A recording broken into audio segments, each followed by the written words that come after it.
Every second, every minute, man, I swear that she can get it. Saying, you a bad bitch, put your hands up high.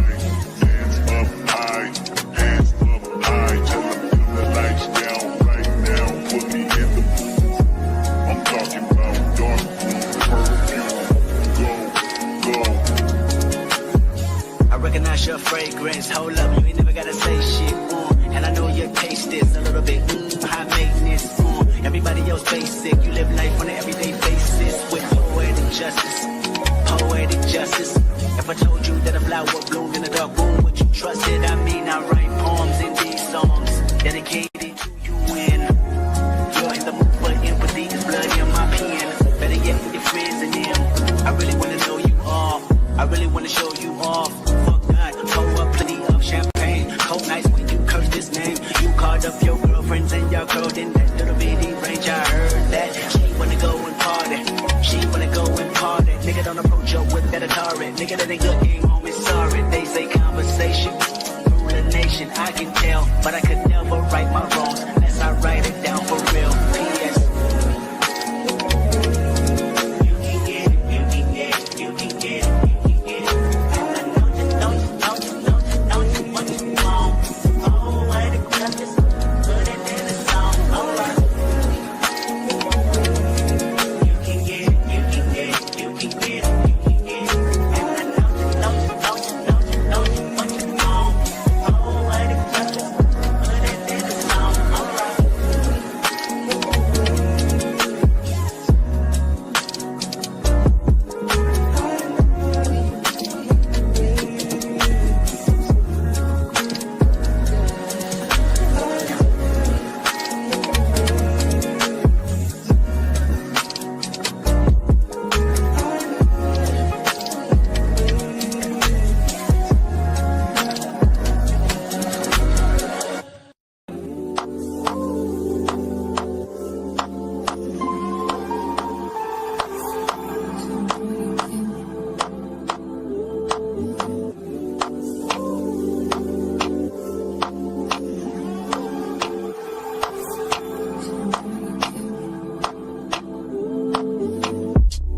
Taking notes on my keyboard, what you bothering me for? There's a room for what you following me for? Say no fucking sing along. So girl, what you singing for? 'Cause you blow like a seaport. My heart, seaport. Money, more money. They got these in the trash, they rolling. We pretty fly. We got love, yeah, fully ground. Yeah, I'm so fine. Bring some poison, rainbows on it. Nice skin chick, first night from mine. All right, dance, first night from mine. They loving the crew, they loving the crew, they loving the crew. Oh, they loving the crew, oh, they loving the crew, they loving the crew. They loving the crew, they loving the crew.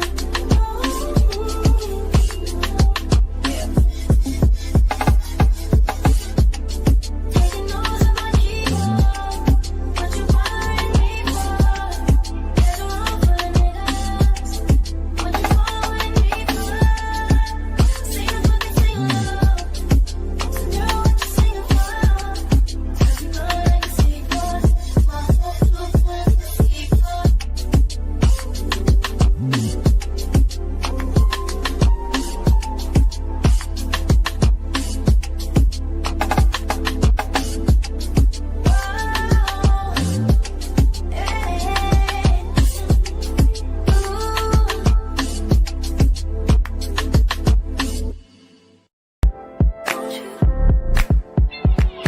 Where'd you go? Girl, you know how I've been living without you. Daydreaming on a cloud with you like the horizon. With you tonight is on an island. It's about time for waking up. Found you wasn't with me waking up. Now you said I couldn't miss your touch. I needed to distance myself from you. I was just in love with you. So confess, won't you? Can I tell you something for why it's good? We've had it like so long.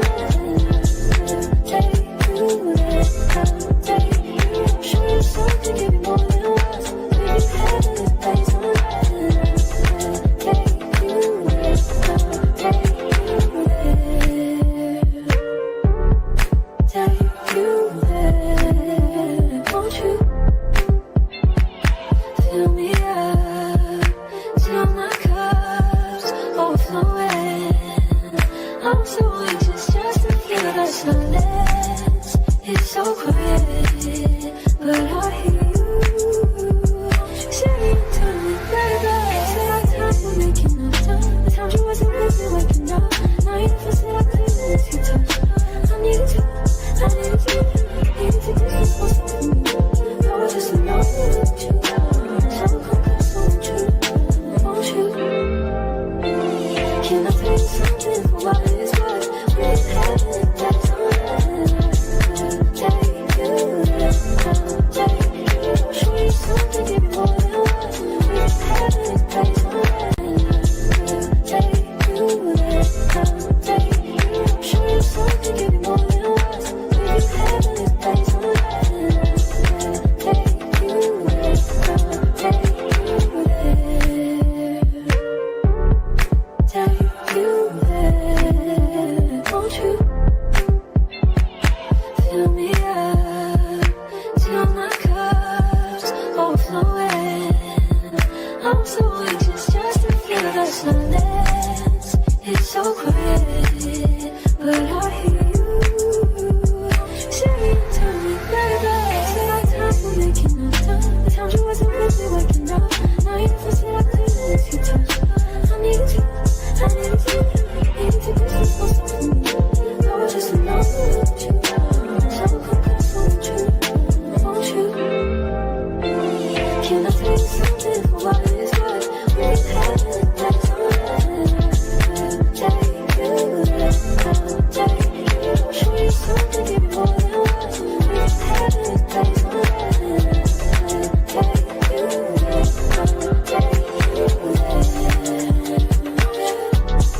take you there. Can you please be done? Can you just be nothing? Can be done? I want you to be yeah. Can you please be done? Can you just be nothing? I want you to be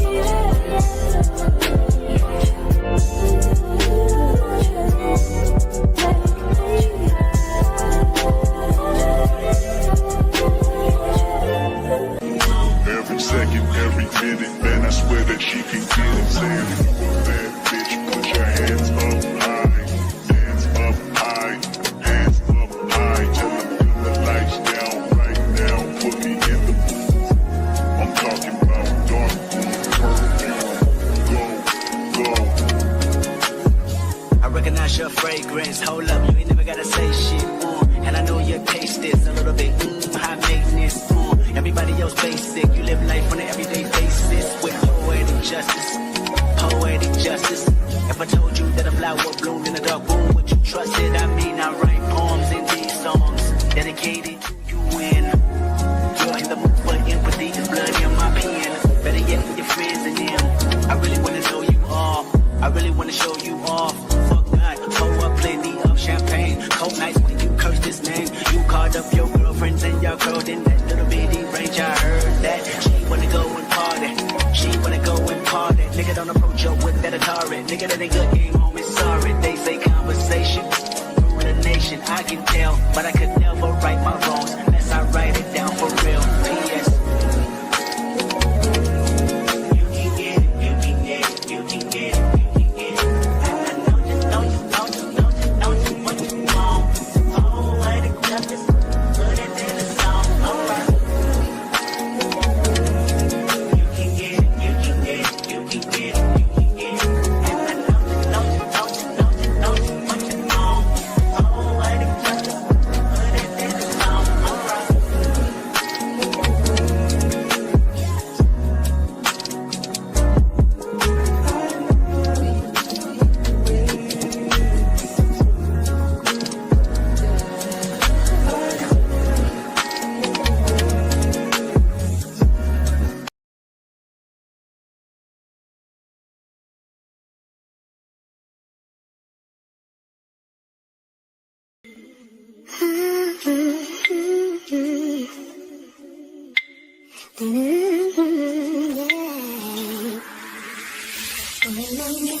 Give me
Only been a few hours, but it felt like days.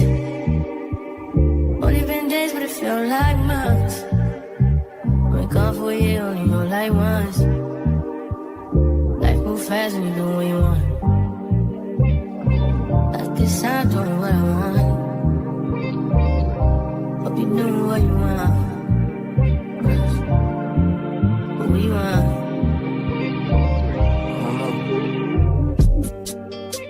My new bitch look like Tyler Perry, but she don't love me, she too scary.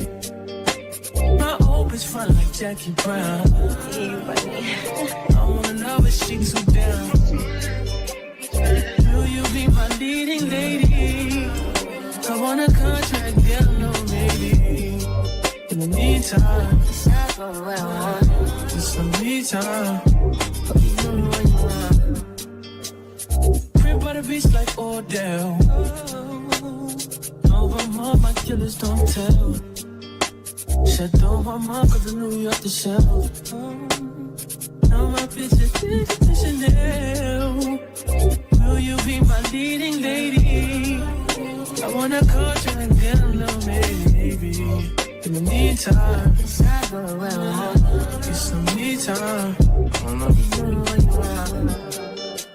Only been a few hours, but it felt like days. Only been days, but it felt like months.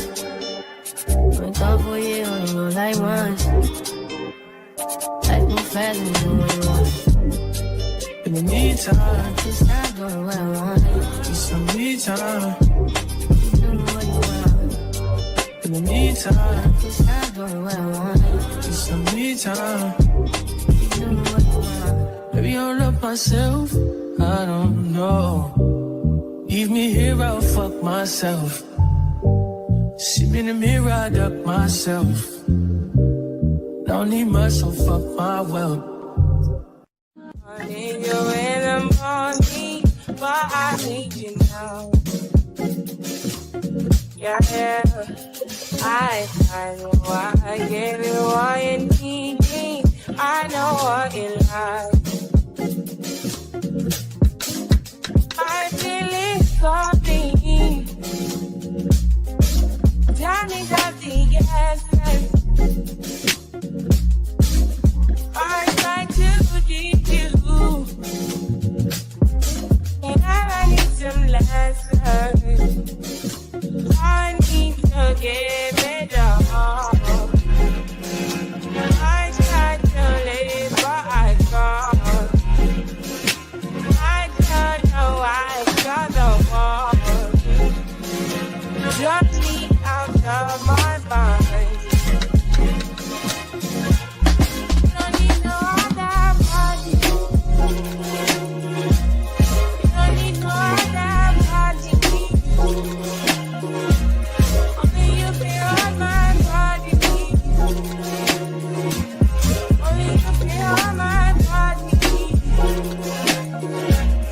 You don't need no other body. Then I need a mess of my mind.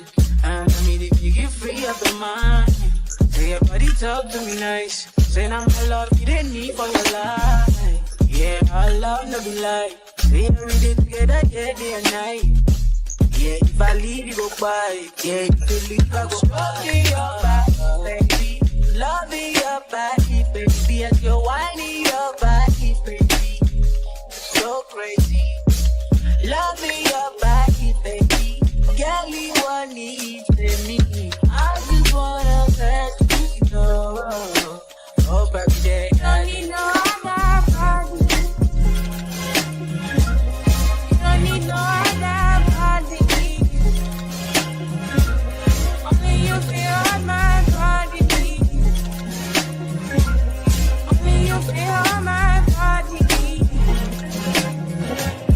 You don't need no other body, baby. Help me, baby. No one, baby. No one, baby. Till the morning, my walking up on your loving. I just wanna get you beside me. Give me all you need. Give me all you need. Give me all you. Give me all you need. Give me all you need. Give me all. Make I give you all you need. Every touch you need. Give you all, make I give you all you need. Baby, yeah. Don't need no other body. Don't need no other body. Only you feel on my body. Only you feel on my body. You don't need no other body. I want you there. Yeah, I want you there. Reach your love, when we touch, I walk away. Baby, love, I love you, babe.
Hey y'all, come on in. Happy Monday.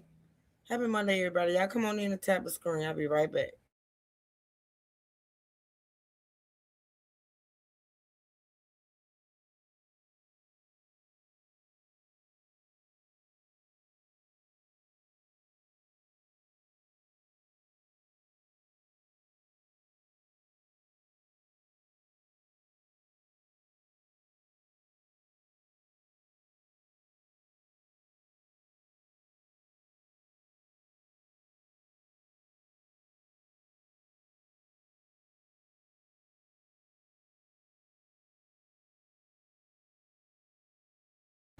All right, y'all. I'm back. I'm back. How y'all doing? Happy Monday, everybody. Y'all come on in. Please double tap the screen to like the live. Welcome back to the Crime and Justice. I know it's been a while, y'all. I know. Shout out to Miss Tanya who said she is so happy. Me too, Miss Tanya.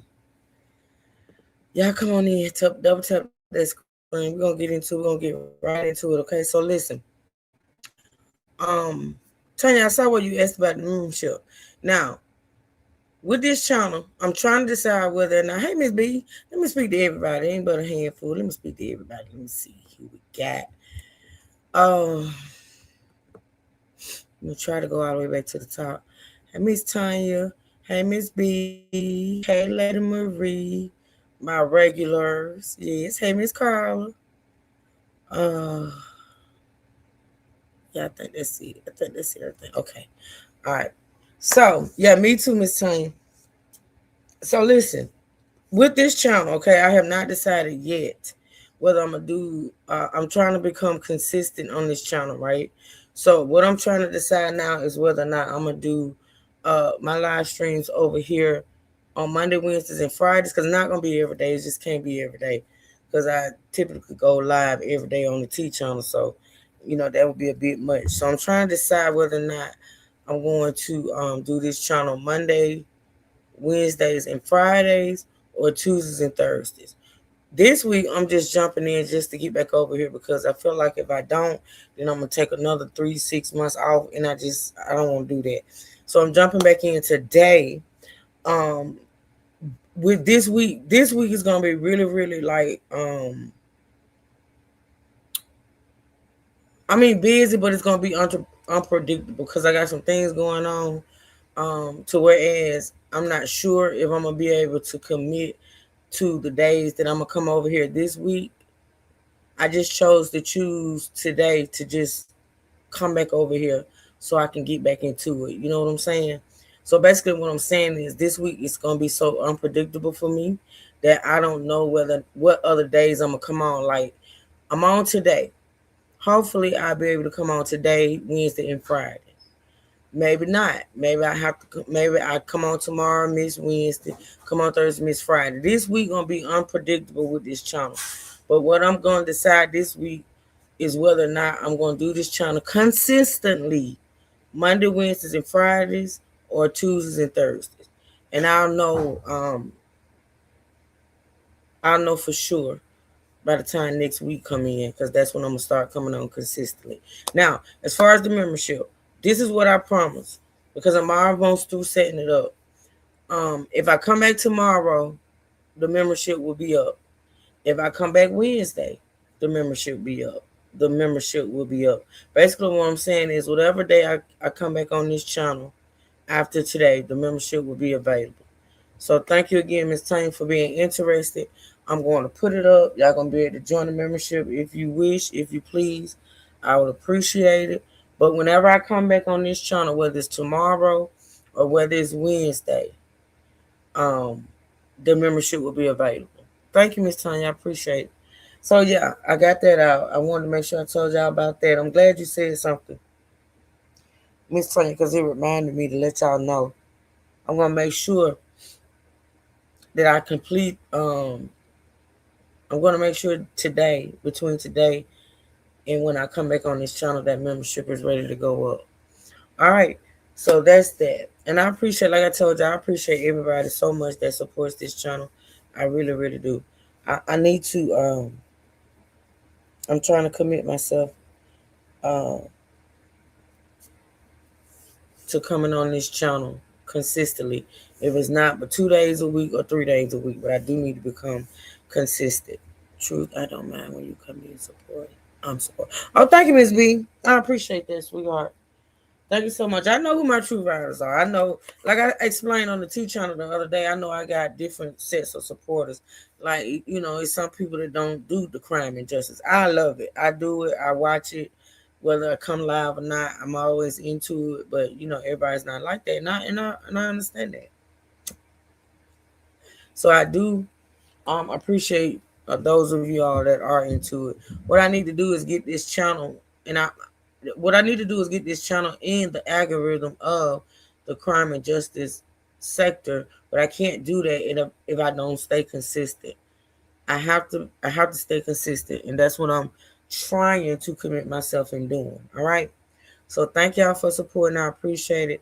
Let's get into it. So, um, I'm here today with an update on the Genesis Reed story. Um, Sad to say though, I think and listen, we're gonna react to some stuff, right? I've gathered videos from each of my favorite crime and justice channels, and of course we're gonna listen to them, right? Of course, Carlos King is in one of course he's one of them, but then there's a couple of others. Well, actually, I think it's one more person I like, and of course, Law and Crime. Y'all know I like them too. But anywho, sad to say that I think they have determined that Genesis' mom may have unalived her. I think she's been charged with capital murder. Now we're going to react, listen to react. Hey Merle, good to see you. Thank you, Merle. Thank you. We're gonna watch and react to these videos.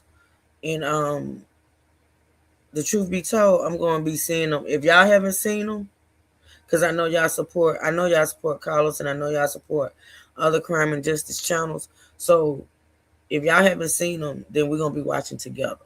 I have not um watched these videos we're gonna react to. So we're gonna watch together, and we're gonna react together, okay? So with that being said, let's get started. The first thing though we're gonna watch is, let me pull it up, and let me pull up my chat on my other device so I can make sure I see y'all comments. Oh, let's see.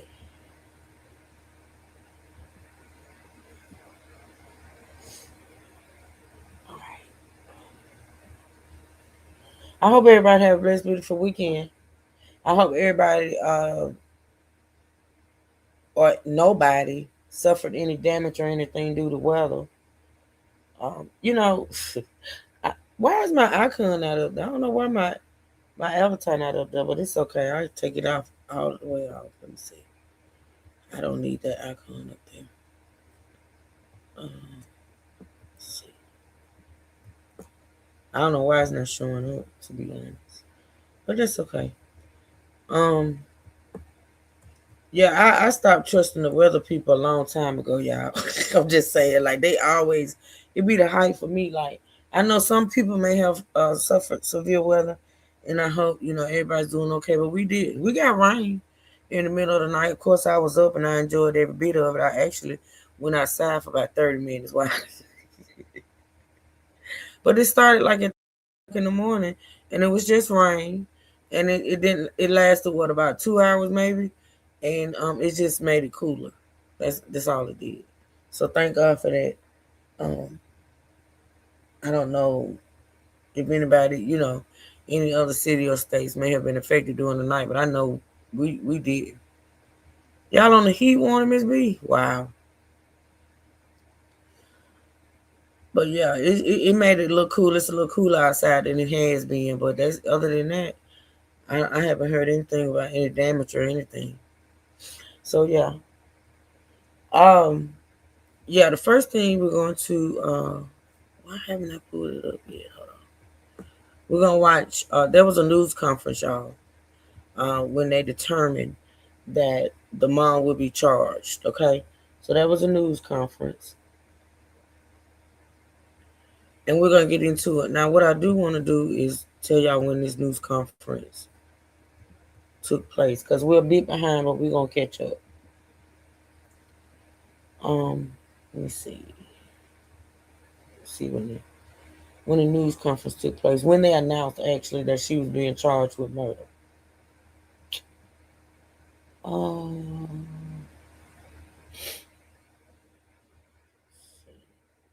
it was 6 days ago. This news conference took place 6 days ago, y'all. All right. And remember, if y'all have any questions, put them in the chat and I'll do my very best to answer them.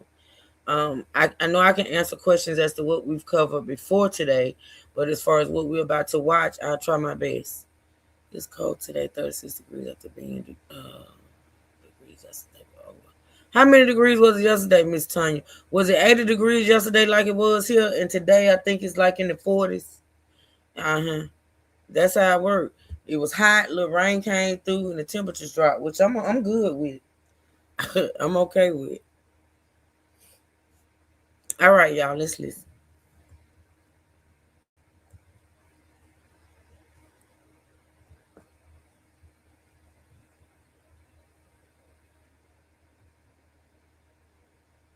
Oh, it was 72. See? Who is Sweet Pea? I don't see a Sweet Pea in the chat. Is that somebody's nickname or am I missing somebody? Because I don't see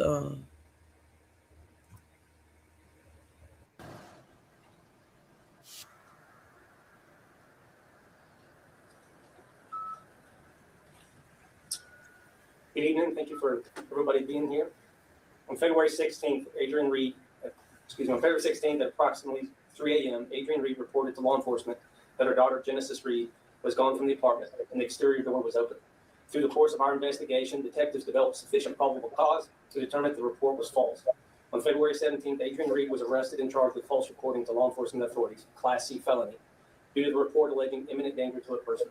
As investigators continued to follow leads and interview witnesses, information emerged indicating that Genesis had not been seen with Adrienne since Christmas Day.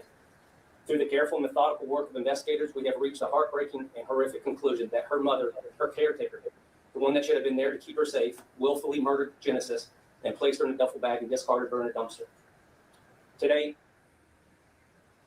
March 9th, 2026, Adrienne Reed, the mother of Genesis Reed, had been formally charged with capital murder for the killing of a child under the age of 14 and abuse of a corpse.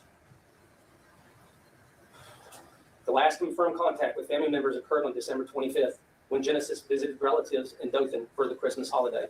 That evening, she was returned to her residence in Enterprise with her mother. During the investigations, detectives obtained camera footage from a neighboring residence showing Adrienne walking toward the apartment complex dumpster with a rolling duffel bag at approximately 11:30 p.m. on Christmas night.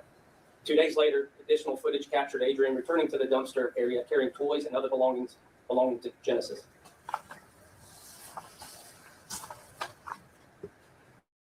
Today's especially heartbreaking day for our community.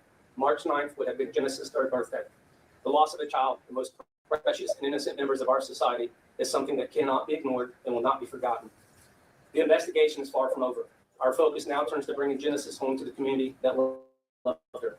The search and rescue process will be long and difficult, but our resolve remains unwavering. We will continue working until Genesis is brought home. At this time, I'll turn it over to Sheriff Byrd, who will provide an overview of the landfill recovery process. Thank you, Chief Moore. It's a sad day in Coffee County. So we have been involved in this case since February 16th. I've had multiple investigators with this office, with them working and throughout this whole entire operation. And early on, I had a gut feeling this is where it went. So I had started initially calling and searching and filling, and we have contacts through the collection agencies that are really good friends of mine, and we started tracking this. So I initially went and got cadaver dogs and went to the landfill early on in this investigation. And at the beginning, they gave me we had about a 4 or 5 acre window. This landfill is over 100 acres of working space. But that does not deter us in any form or fashion. So as the investigation continued, we can proudly say that we narrowed it down between 200 and 100 feet square. Okay. Our landfill is probably one of the most modern landfills in the state of Alabama. They have drones they fly. We have GPS trackers on the bulldozers. We have GPS trackers on the packers. We have GPS trackers on the garbage trucks. We know where they are, when they are, and how they are at all times. So when the FBI and Enterprise Police Department and all the SBI gave us a date, we started dialing in. Investigators SBI worked round the clock, and it was just awesome. The FBI team, the car team, was tremendous in this. This search is going to be methodical, but we're not going to waver at any point looking for her. Now, I will say we have not put the first piece of equipment in the dirt.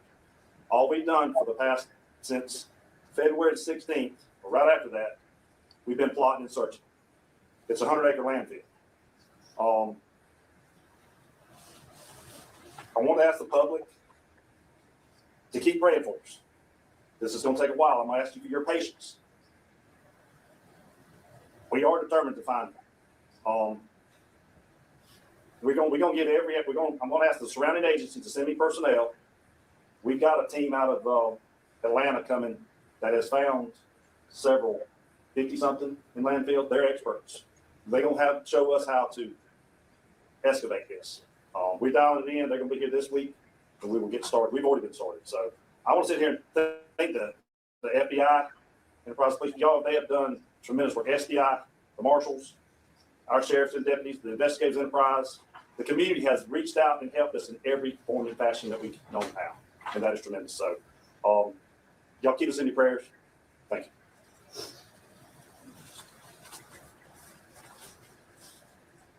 James Tarbox, District Attorney. Want to update you on the legal process. Adrian Reed, as Chief said, has been formally charged with 1 count of capital murder for intentionally causing the death of a child under the age of 14, pursuant to Code of Alabama 13A 540 subsection A 15. She has also been charged with 1 count of abuse of the courts pursuant to Code Section 13A 1113. That is a Class C felony under the laws of the state of Alabama. She's now charged with a total of 3 felonies as a part of this investigation that began on February 16th. Capital murder under Alabama law is the intentional murder of someone with a legally recognized additional factor. In this case, subsection A15 is our additional factor, which is a victim under the age of 14. Genesis Reed was 2 years old. Abuse of a corpse is when a person knowingly treats a human corpse in a way that would outrage ordinary family sensibilities. Reed will have an initial appearance before District Judge Josh Wilson on the new felony charges later this week. She will be entitled to counsel. Based on procedures established under Code of Alabama 1513.3, she will be held without bond. She may later request a bond hearing, but the court is not under the strict time provisions set out for what we commonly refer to as an Anais law hearing. Under Alabama law, if we are successful in our prosecution for capital murder and Adrian Reed is convicted, there are 2 possible punishments for a jury to decide: life without the possibility of parole or the death penalty. During the court proceedings of this case, our office will have to formally elect whether we are seeking the death penalty. I am committed at that time to fully evaluating the case file and evidence before making a final decision on the death penalty. However, I am formally announcing today that based upon everything I know at this point about this case, this is having been with our officers, our deputies, and our agents for most of this investigation, day in and day out since February 16th, our office will be seeking the death penalty in this case. The evidence shows that Adrian Reed killed her 2-year-old daughter. She literally threw her in the trash. And then she engaged in a 53-day-long campaign of deceit, lies, manipulation, and as previously stated, destruction of evidence. Oh yeah, Tanya. Alabama definitely has the death penalty in capital murder cases. I'm just not learning this, that they seeking it for her. That's huge. They are seeking, I think he just said, I'm gonna back it up a little bit, but I'm sure I heard it correctly, that as of when this press conference took place, they are seeking the death penalty for Adrian Reed. Let me back it up a little bit.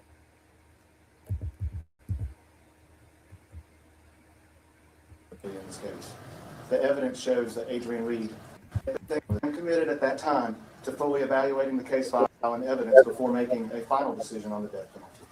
However, I am formally announcing today that based upon everything I know at this point about this case, this is having been with our officers, our deputies, and our agents for most of this investigation, day in and day out since February 16th, our office will be seeking the death penalty in this case.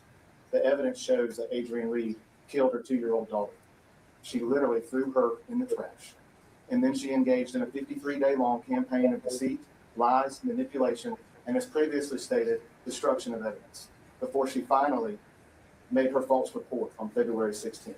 Her conduct speaks for itself, and I believe this preliminary decision to seek the death penalty conforms to our community's beliefs about this case and our shared values about how we value and seek to protect the most innocent among us, our children. Mayor Cooper.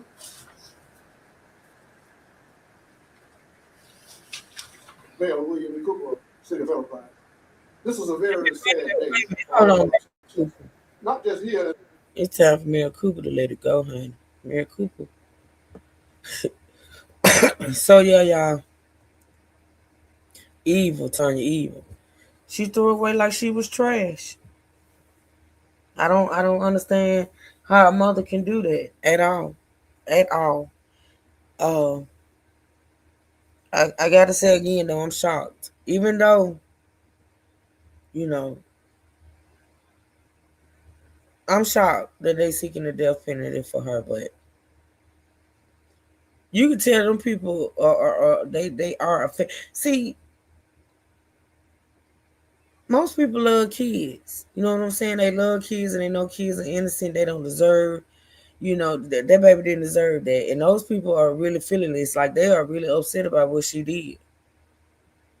And they mean to show her that. You know what I'm saying? And it is what it is. But let's listen. The mayor is up there. Bless his heart. Yes, girl. Mayor need to Enterprise, but across the country, our county and state and beyond. I want to thank the law enforcement community and the many agencies who have worked so tirelessly on this case at every level. I am grateful for the support we have received from neighbors, friends, and people everywhere who have offered help, encouragement, and correction. From the very start, our thoughts and our hearts have been with Jennifer, and we have lifted up this time to see that justice is done for her, and to bring some measures of peace and closure to everyone who has cared so deeply. May God continue to watch over our community and give us strength as we move forward. Thank you. Thank you, Ray. So, important part of this, like the mayor DA said, is this is a small fraction of the individuals in this community that reached out and helped us in the investigation. We have SBI with us, Aaliyah, my agency, Coffee County, the DA's office. So over the course of the past 21 days, this investigation involved approximately 8,000 combined working hours, with personnel often working 16 to 18 hours per day. Investigators have executed 37 search warrants, pursued 97 investigative leads with just our agency alone, and processed more than 5 terabytes of digital and physical evidence, with that number continuing to grow. Leads have taken investigators across multiple states, including Illinois, Texas, Tennessee, South Carolina, Georgia, Florida, and throughout Alabama. At any given time, more than 75 law enforcement officers from various agencies were directly involved in this case. We extend our sincere gratitude to the many agencies that provided unwavering support throughout this investigation. This is including, but not limited to, Aaliyah statewide agencies, the FBI Local Field Office, the FBI Child Abduction Rapid Deployment Team, the FBI Behavioral Analysis Unit, the Coffee County Sheriff's Office, the U.S. Marshal's Office, the Dothan Police Department, the Dale County Sheriff's Office, East Alabama Canine Search and Rescue, Southern Star Search and Rescue, Enterprise's CERT program, Enterprise Fire Department, Enterprise Rescue Squad, and the numerous municipal and state agencies that assisted with investigative follow-ups across the region. We are also deeply grateful for the countless calls and officers' assistance from law enforcement agencies and community organizations across the state who stood ready to help us in any way possible. This community has once again demonstrated its strength and compassion. In our darkest moments, the citizens and businesses of this area came together to support investigators and assist any way they could. Our community's honesty, cooperation, and willingness to help play a critical role in the progress made in this case. Without that partnership, the swift developments we have seen would not have been possible. Over the past weeks, our community has prayed together, supported one another, and hoped for a different outcome. Today, we grieve together. While nothing can undo this senseless and heartbreaking loss, I take comfort in my faith. I believe that Genesis' earthly body is no longer what defines her, and that she is now in a place far greater than anything this world could offer, surrounded by love and power beyond our understanding. Scripture reminds us of the value of every child, and the words of Jesus gives me comfort. Let the little children come to me, and do not hinder them. For the kingdom of heaven belongs to such as these. That's all I have. We'll take questions, and I thank you very much for coming. Just on that note, you all are all sporting some type of pink today. Talk about the motivation behind that on this somber day for the enterprise community. Well, again, that started with the community. Let's bring her home and wear pink. And I thought it would be fitting for us to continue to wear pink in support. This has touched every single one of us, the community. I know that the individuals behind me are exhausted, but they're pushing forward. And this gives us the motivation of remembering why we're doing this.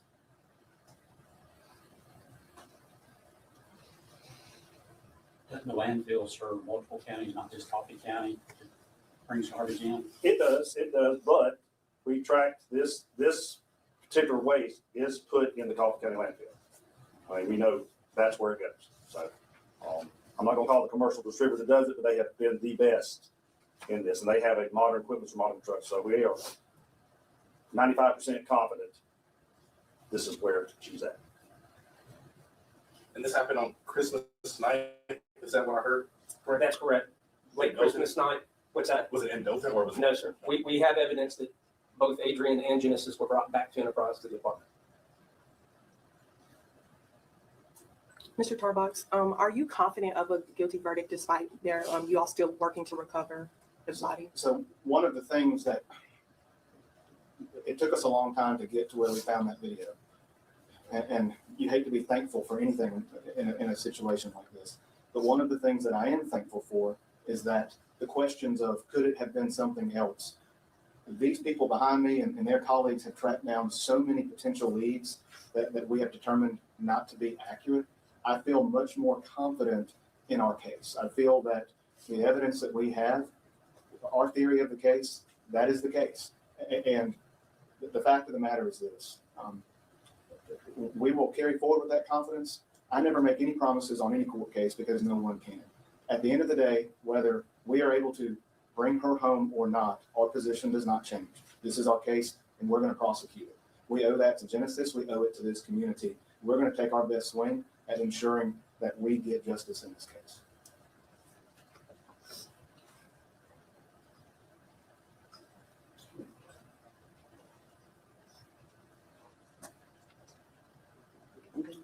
Thank you. Thank you. Thank you. I'll go along.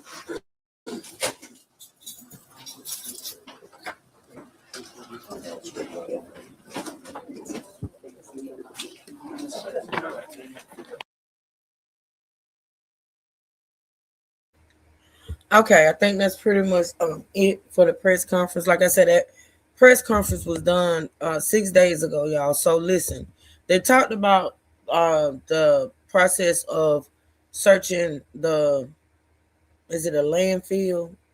And basically that's where all the garbage that's collected is taken, I guess. So I got a video. I'm gonna skip because that was 6 days ago, but I got some videos in between that, right? But the last video I got on my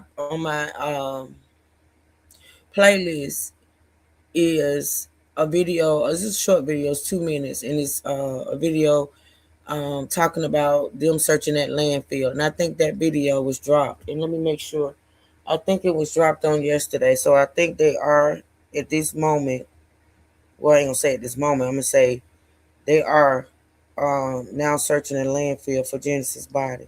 Let me look and see when this particular video was dropped, because I saw it this morning, and it was dropped 3 days ago. Yeah, it was dropped 3 days ago. So as of 3 days ago, they're searching the landfill. So let's skip to that video so we can watch that real quick, and then I'll backtrack to the other videos.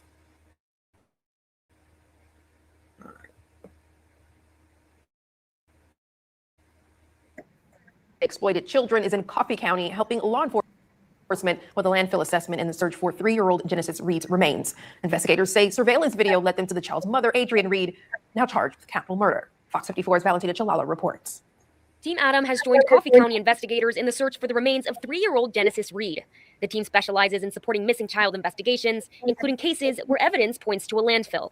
For instance, back in 2019, a little girl named Nevaeh Adams was murdered by her mom's boyfriend.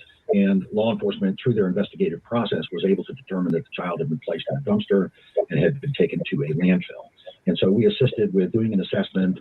Law enforcement then worked on that case for somewhere around 2 months.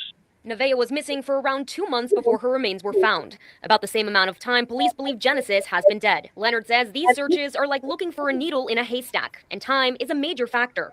More successful with cases involving 30 days or less. And the more time that passes, the more trash that's placed on top makes it much more difficult. So all that trash has to be taken out then of that cell and placed on an area where it can be spread out and then hand searched by individuals with rakes, etc. And they have to open every plastic bag or every container. So it's very time consuming. Coffee County Sheriff Scott Bird says investigators have narrowed the possible search area, but it's still a massive operation. It can take hundreds of people, thousands of hours, heavy equipment, and specialists, and it can put searchers in harm's way. It subjects the searchers to all types of hazards, disease, etc. in that landfill. Their hearts are in it. They want to find this child to bring closure to that family. But unfortunately, that also takes a toll on them. Leonard says there are no guarantees, but Team Adam's job is to help law enforcement make the best decisions possible. It's about bringing those children home and helping law enforcement be successful. Officials say the landfill assessment will help investigators decide their next steps and the cost of a full search. All right, y'all. So that right there pretty much explained the process. I don't know why my screen went down. The process of going there. I can only imagine. Like, I can only imagine. I see y'all talking about, talking about how huge 100 acres is, and it is definitely huge. Okay, so let me go back to the playlist so we can get into these videos, honey. Let's see how much we can get through today. Let's see.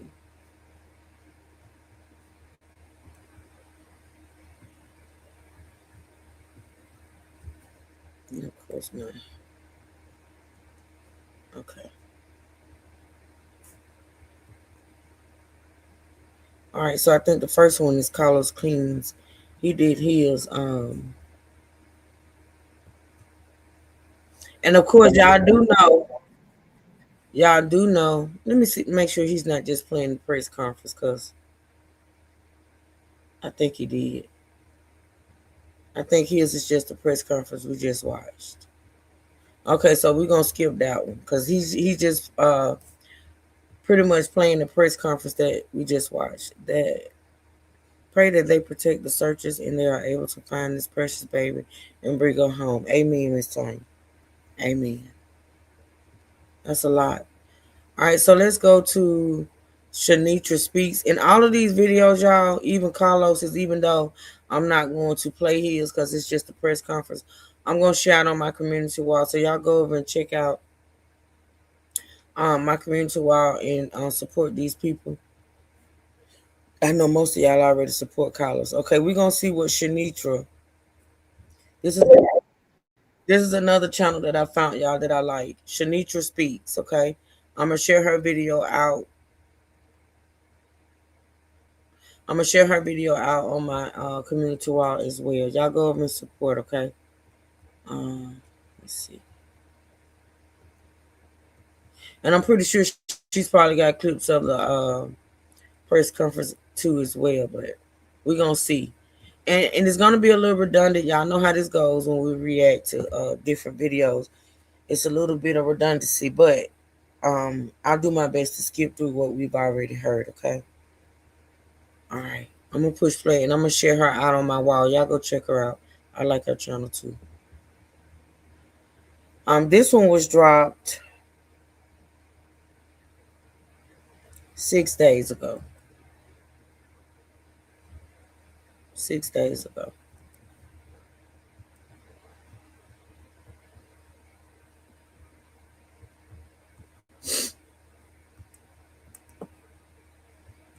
Talk to mommy. Say, hey, mommy, I love you. Hey, mommy. Say, I miss you. I miss you. 16th at approximately 3 a.m., Adrienne Reed reported to law enforcement that her daughter, Genesis Reed, was gone from the apartment and the exterior door was open. Through the work of investigators, we have reached the heartbreaking and horrific conclusion that her mother, her caretaker, the one that should have been there to keep her safe, willfully murdered Genesis. There are two possible punishments for a jury to decide: life without the possibility of parole, or the death penalty. Today is March the 9th, 2026, and it has been 21 days since 33-year-old Adrian Reed contacted authorities around 3 a.m. to report her then 2-year-old daughter, Genesis Nova Reed, missing from their home in Enterprise, Alabama. Now, throughout the course of the investigation, authorities say Adrian gave conflicting stories. Investigators say they later uncovered incriminating phone evidence and also determined that Adrian had concealed or destroyed evidence. But one of the most devastating revelations to come out of the investigation was that although Genesis was reported missing on February the 16th, 2026, investigators say that Genesis had actually been missing for weeks before her mother ever contacted authorities. Because of the conflicting accounts and the information uncovered during the investigation, the very next day, on February the 17th, investigators arrested 33-year-old Adrian Reed in connection with the case. Now, at that time, however, authorities were not yet able to charge her with murder. But today, that has changed.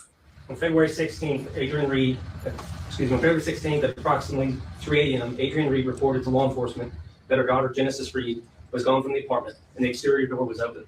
Through the course of our investigation, detectives developed sufficient probable cause to determine that the report was false. On February 17th, Adrian Reed was arrested and charged with false reporting to law enforcement authorities, Class C felony, due to the report alleging imminent danger to a person. As investigators continued to follow leads and interview witnesses, information emerged indicating that Genesis had not been seen with Adrian since Christmas Day. Through the careful, methodical work of investigators, we have reached the heartbreaking and horrific conclusion that her mother, her caretaker, the one that should have been there to keep her safe, willfully murdered Genesis and placed her in a duffel bag and discarded her in a dumpster. Today, March 9th, 2026, Adrian Reed, the mother of Genesis Reed, had been formally charged with capital murder for the killing of a child under the age of 14 and abuse of a corpse. The last confirmed contact with family members occurred on December 25th, when Genesis visited relatives in Dothan for the Christmas holiday.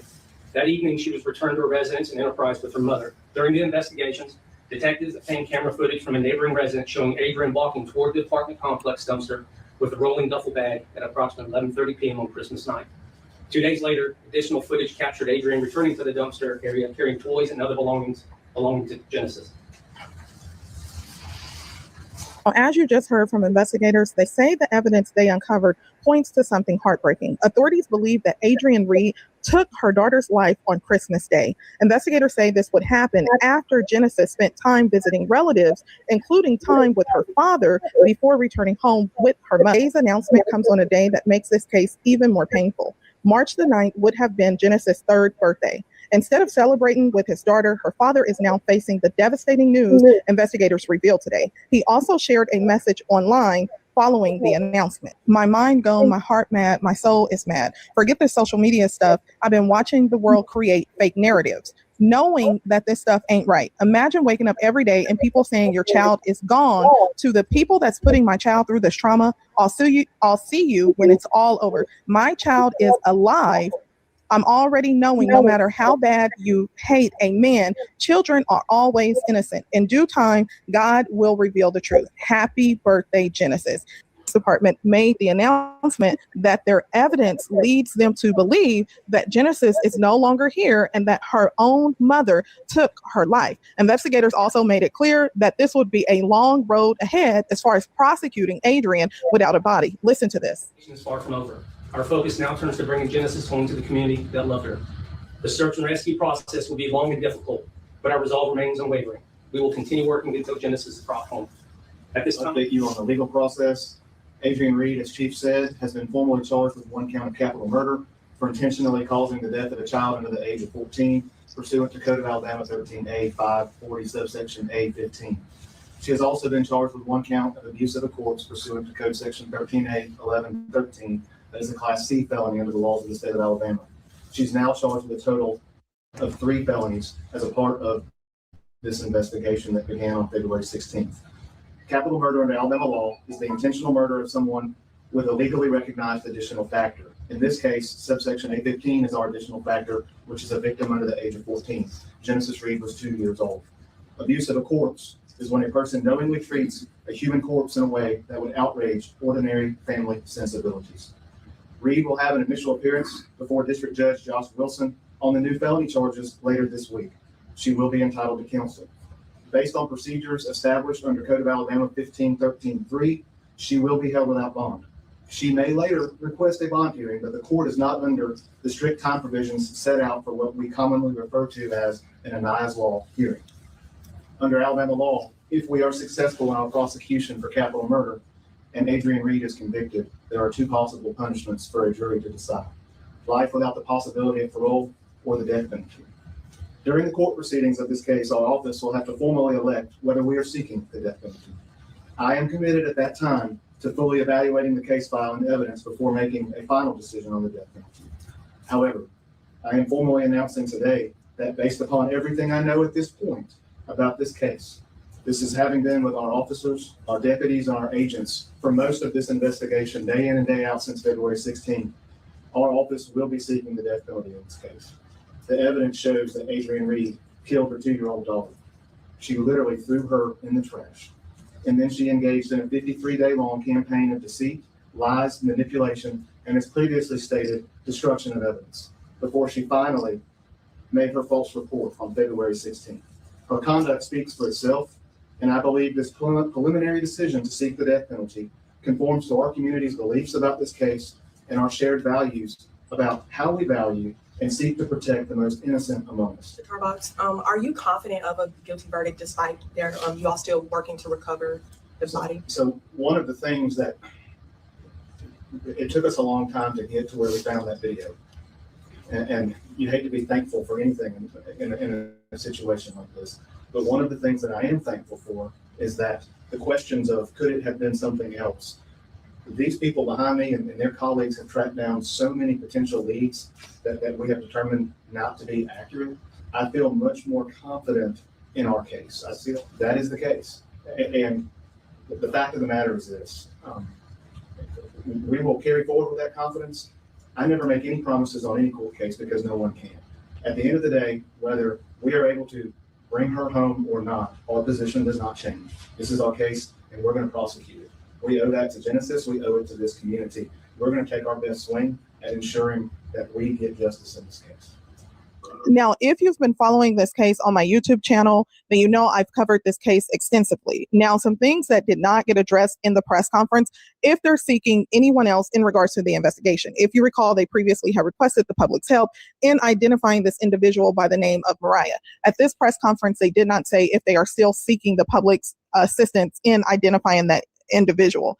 Additionally, they did not address Adrian's maternal side. Were circulating flyers that I covered in a previous video saying that Genesis was last seen with a black male in a white pickup truck. They did not address that at all, such as if they believed that that was possible, that anyone else was involved. But what they did make clear is that going back to December the 25th, which is Christmas, is when they believe that Adrian did the unthinkable. So they also went on to address the recovery efforts and the resources that they would dedicate. So listen to this.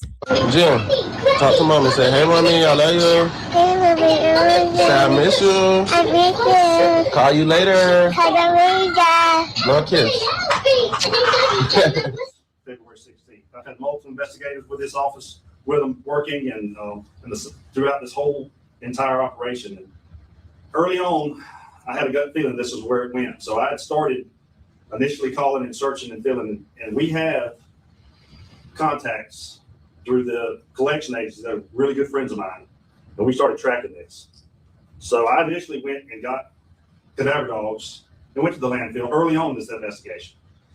And at the beginning, they gave me we had about a 4 or 5 acre window. This landfill is over 100 acres of working space. But that does not deter us in any form or fashion. So as the investigation continued, we can proudly say that we narrowed it down between 200 and 100 feet square. Okay. Our landfill is probably one of the most modern landfills in the state of Alabama. They have drones they fly. We have GPS trackers on the bulldozers. We have GPS trackers on the packers. We have GPS trackers on the garbage trucks. We know where they are, when they are, and how they are at all times. So when the FBI and Enterprise Police Department and all the SDI gave us a date, we started dialing in. Investigators SBI worked round the clock. And it was just awesome. The FBI team, the Carter team, was tremendous in this. This search is going to be methodical, but we're not going to waver at any point looking for her. Now, I will say we have not put the first piece of equipment in the dirt. All we've done for the past, since February the 16th, or right after that, we've been plotting and searching. It's a 100-acre landfill. I want to ask the public to keep praying for us. This is going to take a while. I'm going to ask you for your patience. We are determined to find her. We're going to give I'm going to ask the surrounding agencies to send me personnel. We've got a team out of Atlanta coming that has found several 50-something in landfill. They're experts. They're going to show us how to excavate this. We dialed it in. They're going to be here this week, and we will get started. We've already been started. So I want to sit here and think that the FBI, Enterprise Police, they have done tremendous work. SBI, the marshals, our sheriffs and deputies, the investigators enterprise, the community has reached out and helped us in every form and fashion that we know how, and that is tremendous. So, y'all keep us in your prayers. And the numerous municipal and state agencies that assisted with investigative follow-ups across the region. We are also deeply grateful for the countless calls and officers' assistance from law enforcement agencies and community organizations across the state who stood ready to help us in any way possible. This community has once again demonstrated its strength and compassion. In our darkest particular ways is put in the Coffee County landfill. I mean, we know that's where it goes. So I'm not going to call it commercial. They have been the best. Basically, they have a modern equipment, modern truck. So we are. Hold on. 95% confident. I fast forwarded a little bit because. And this happened on Christmas. I fast forwarded it because that's the press conference that we just watched. So. Tonight, is that what I heard? Correct. That's correct. Oh God, y'all do. And my mama, y'all got me seriously. I wasn't gonna say nothing. I was just gonna let it, die. But fuck everything to say. Y'all folk got me. My mama got me all the way seriously. First and foremost, fuck, man, a bitch followed my car and put the police on my car. Told them folks that they knew I was the Mariah girl of the girl out of the little situation. I've always complied since day one. Talked to the police. I don't fucking know nothing but what the girl said, that the baby was with her daddy. The folks trying to just sit there and talk and make their own little stories to shit and shit, man. Ain't no none of that. Ain't nobody pulled me over. Them folks putting them folks on my motherfucking car, literally, and told them folks that they knew for a fact I was the girl Mariah. Y'all know me, anybody. Hold on, let me stop before I even get into this live real quick. Hold on. Columbus, I love y'all for sure. The way y'all was behind me 100%, like I love that for sure. Because everybody know me, anybody know. When it comes to them kids, where I don't play, period, at all. With my kids, anybody kids, never. Well, y'all know this, my name Nessa. Fuck no, Mariah, no, none of that. My name is motherfucking Nessa. Them hoes just weird as fuck. Everybody just put their own little whatever and anything. Look, sorry, y'all, I'm cold, y'all. But yes, like, the fuck, that shit weird as fuck. The police pulled my car over because who out the fucking police and told them folks that I was Mariah, followed my car, literally, bro. These folks dead ass pulled my out. So Tanya, this is the girl that they had pulled over. You remember the? And I know it's been a couple of weeks, y'all, since we watched this, but is this the girl that when they pulled the car over at the restaurant? Is this her? She high for one. I don't know why people go live and just make asses of themselves, but they do. But is this the girl that they remember the video we saw where they hit the car pulled over at the restaurant? Is this her? Let me know in the chat, Tanya. Oh, okay. Okay, thank you, Tanya. Car, like, the man came up to the car, literally asking me who is and everything. Like, bro, my kids is fucked up behind this shit for real. Like, seriously, knowing like a bitch ain't even do nothing, bro. Like, seriously, what? Girl, just my neighbor, dog. Like, the fuck, all I was just a fucking neighbor, bro. That's how shit is. Folks come up there and knock on doors and ask for shit and shit. The fuck, I don't know nothing. Who the fuck am I to question them? I literally done did everything these folks asked me to do. Literally, let these folks get my phone and some more shit, incriminating my own self, knowing what the fuck I be doing. Like, like what the fuck? That shit weird as fuck. I didn't give a fuck. Let them get my phone and everything, bro. Dead ass like that shit. And to have folks sitting there saying that I'm dissing that, bro. The fuck, I'll never harm no motherfucking baby. The fuck, and these hoes so dumb. They was in the live listening to what we saying. I'm telling my fucking fucking sister, but she's asking me why I did not. She told me that the girl was crazy and why I ain't judge her. And I'm telling her, like, gee, who am I to judge? When I lost my bullshit, I know I was fucked up, and anybody who know I was. I didn't care about nothing. I was head first in the streets. It took for me to have another baby for me to get my mind back right. The fuck, but all this talking down these hoes, man. The fuck, I'm straight. Jeez, I'm as a good mama. The fuck, bad mama behind my name could never. Period. The fuck, everybody know how I am when it comes to my motherfucking kids. The fuck, I'm rocking out. Let alone when it comes to anybody else kid.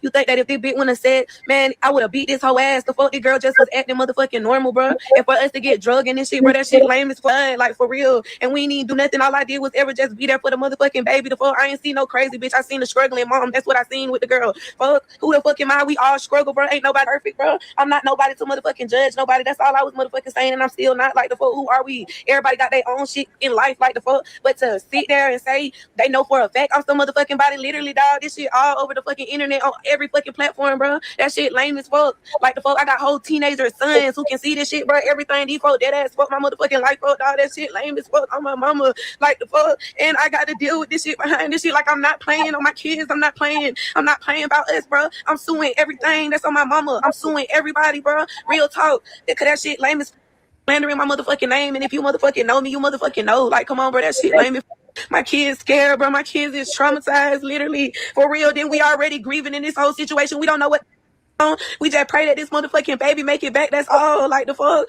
That shit lame. Everybody mad cause I'm speaking up. Shit ain't nobody else saying nothing for the motherfucking baby. The fuck. Everybody not saying nothing. The fuck. Come on. I'm just saying what I know. And fuck, that shit weird. The girl never showed nothing. She just said that her fucking baby was with the daddy, bro. Me being a mama, I always asked her every time I seen the girl where the baby at. She talked to the baby. The fuck. It never was a day. The fuck. But I ain't see nothing. The fuck. But a fucking mama just struggling. I don't fuck. What am I supposed to do? Keep there and chastising the bitch? Hell no, I'm not gonna do that. But when a bitch say is that, and I know the lady down here struggling, I left it at that. Like what the fuck? What was I supposed to do? Fuck, y'all fuck weird as fuck. Everybody wanted to put a fucking blame game on somebody to do it. Nothing though. The fuck? That shit weird though. Cause me and my kids suffering behind this shit now. That shit lame. I'm not playing about this, dog. On my soul, I'm not. For real.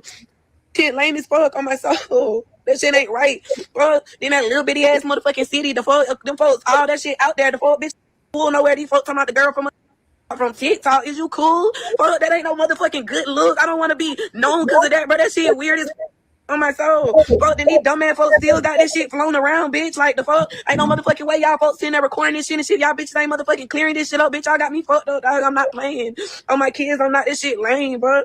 For real.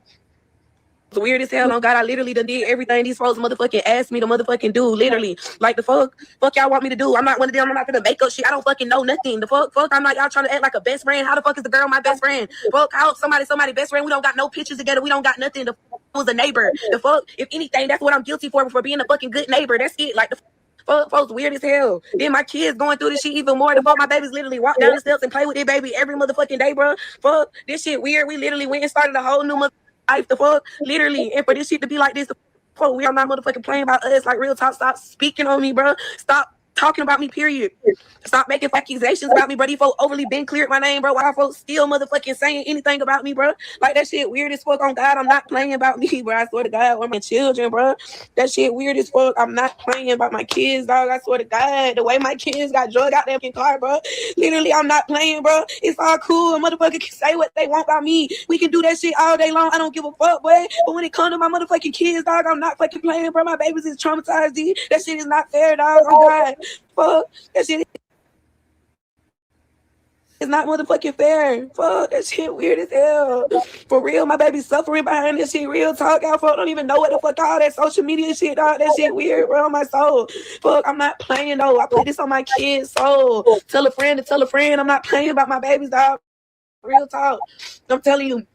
I'm not gonna stop, period. I don't care what a motherfucker say. Call me the police, call me whatever you want to. But man, on my mama, I'm pressing charges. That's on God. Literally shit in motion, no cap on my soul. Following me in some more shit. No, bro, I'm not playing. Well, playing pictures of me doing all that weird ass shit. I'm not playing, bro. On my soul, I'm not. I put that on everything. Literally got every video, every screenshot. So much for being here. Let's jump right into it. Sure. So why hasn't your client really complied in this investigation? And do you believe that her daughter is dead or alive? I believe she has complied. As a matter of fact, the reason that she's incarcerated is because allegedly she gave false statements. She did not have the duty to testify, to talk. She could have taken the Fifth Amendment and stayed quiet. She chose not to. And that's why she's where she's at. I do not believe the child is gone. And you do not believe that she lied to investigators either? I have not seen the evidence. At this point, we're not entitled to the discovery. They get to find the evidence. Once we get a little further in the case, we can get the evidence and find out and answer that question for everybody. Yeah, and Adrian Reed, she's jailed under a $1 million bond. Your first move was to ask for a hearing to get it reduced. So what happens next if that doesn't happen? Let me say this to you. Under Alabama Constitution, Article 1, subsection 16, she's entitled to a reasonable bail. And reasonable bail under the rules would be, for that Class C felony, would be $2,500 to $15,000. $1 million cash is excessive, and that's what we're fighting. We plan to file a writ of habeas corpus to the circuit court for that to be reduced. And you represented Coley McCraney in the cold case murders of 2 Dothan teens, so you know how powerful social media can be. What do you take on the thousands of posts about this case? It's interesting to me. 1.7 million Americans died for the rights of this country, for the Constitution. And that is you're innocent until proven guilty. We don't believe that around here. Trust me. The way that social media is taking over. Everybody wants to blame everybody else and convict somebody until it's them or their family. So what is your game plan with this case? Well, our game plan is this. We want the child found as well. My client wants this child found. You've got James Tarbox, who is the district attorney over there, who is one of the best lawyers I've ever dealt with. He's a hands-on district attorney who goes to work from sun up and he works to sun down. He's a great lawyer. And if their child is deceased, he's going to find that. We've got the greatest law enforcement officers in the country that's working over there. That is the FBI, ALEA, and the local enterprise. We want this child found. And correct me if I'm wrong, when we first started the interview, you said you don't believe she's dead. If you don't believe that, what do you believe happened? I have no idea at this point. No, like that, that's twin, baby. Baby, like this, on daddy chop. Ha. Okay, that's the baby. Go, train, yeah. Go, Abby, let's see, A, B, C, D, E, F, G, H, I, J, K, L, M, N, O, P, Q, R, S, T, U, V, W, X, Y, and Z. Yay! Yay! Everybody clap! Everybody clap! Yeah. All right, y'all. So that was that. Oh, it's I can't believe this. All right. So y'all make sure y'all go over there and support Shanitra Speaks. I shared her out on my community wall. Y'all go over there and support her channel. The last one we're gonna listen to is from let's see. I think it's Law and Crime. Our Law and Crime Network. You know, we love our Law and Crime Network. And of course, they may be saying the same thing. A 2-year-old girl is reported missing in Alabama, leading some of the same things that the other 2 videos spoke about, but in each video, there's always something new that we didn't hear in the last, okay? So that's why I play them all. So this is going to be the last one for today. Y'all got any questions, put them in the chat. Please make sure you double tap the screen to like the live stream. And like I say, if you got any questions, put them in the chat. All right, here we go, y'all. I'm going to slow this one down a little bit.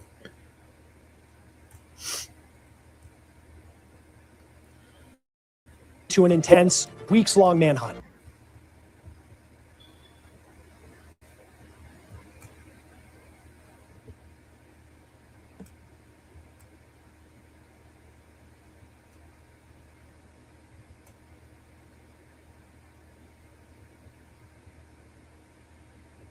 This investigation involved approximately 8,000 combined working hours with personnel often working 16 to 18 hours per day. And this week, a devastating breakthrough. The evidence shows that Adrian Reed killed the 2-year-old daughter. She literally threw her in the trash. As the young girl's mom remains behind bars, investigators continue to piece together what went wrong. And then she engaged in a 53-day-long campaign of deceit, lies, manipulation, and as previously stated, destruction of evidence, before she finally made her false report on February 16th. We're on the case presented by Law and Crime. I'm Chris Stewart.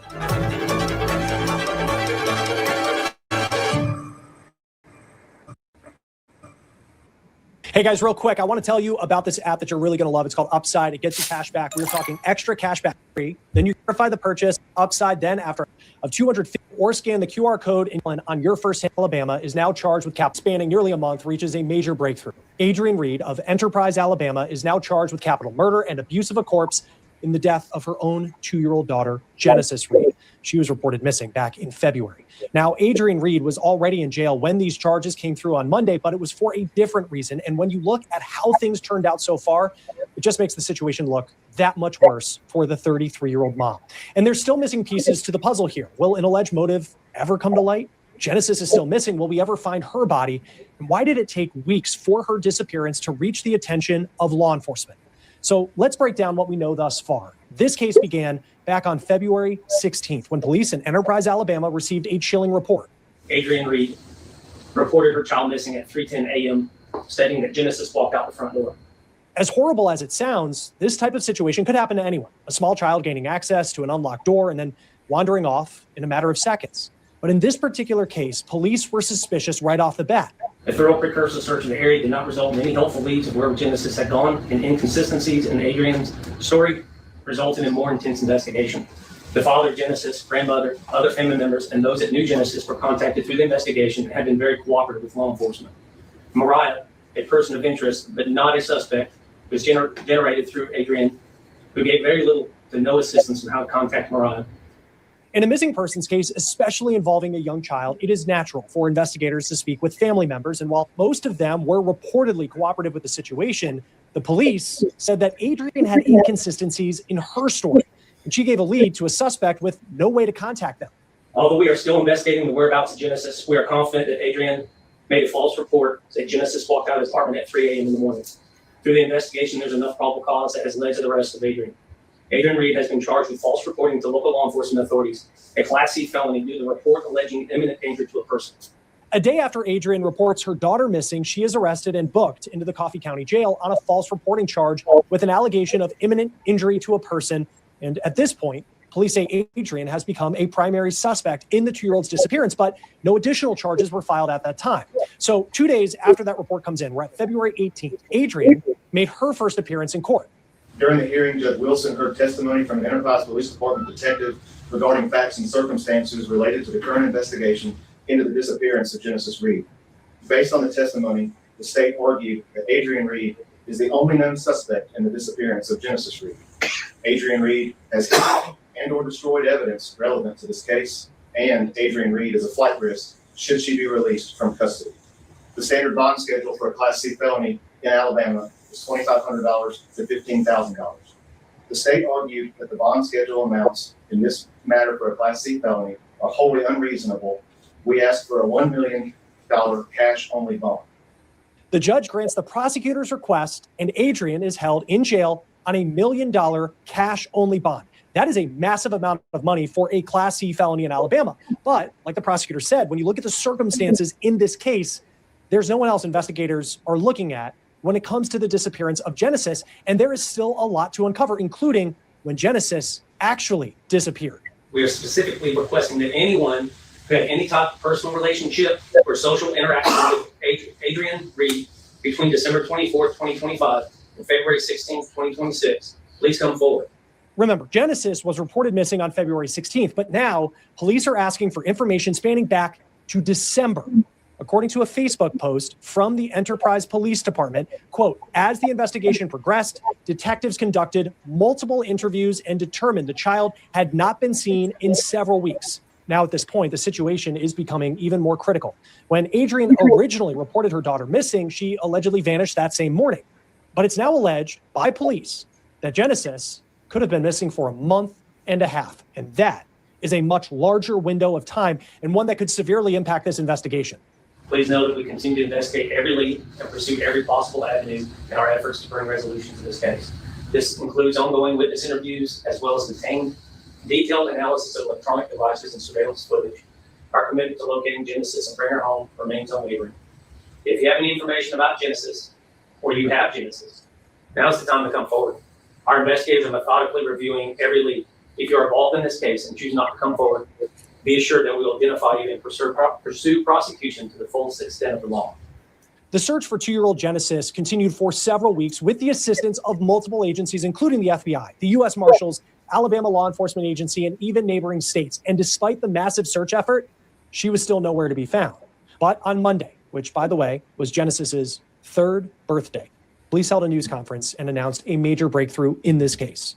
March 9th, 2026, Adrienne Reed, the mother of Genesis Reed, had been formally charged with capital murder for the killing of a child under the age of 14 and abuse. How about that? How about they announced that she was being charged with the murder on the baby's birthday, which was last Monday? Ain't that something? See, God is good. And I'm telling you, they announced that she was being charged with murder on the baby's birthday. That is crazy.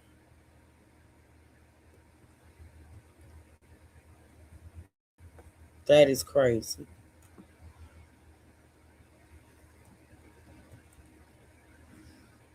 I'm sorry, y'all, my hand. In some ways, you could describe this part of the investigation as bittersweet from law enforcement, because it is safe to say in a case like this, the hope is that Genesis would be found alive. But when you factor in her mom's arrest, the alleged disappearance timeline spanning back further than anticipated, and a large-scale search with no results, Genesis's death was an unfortunate possibility. So how did law enforcement reach this conclusion? The Enterprise Police Chief shared the chilling details.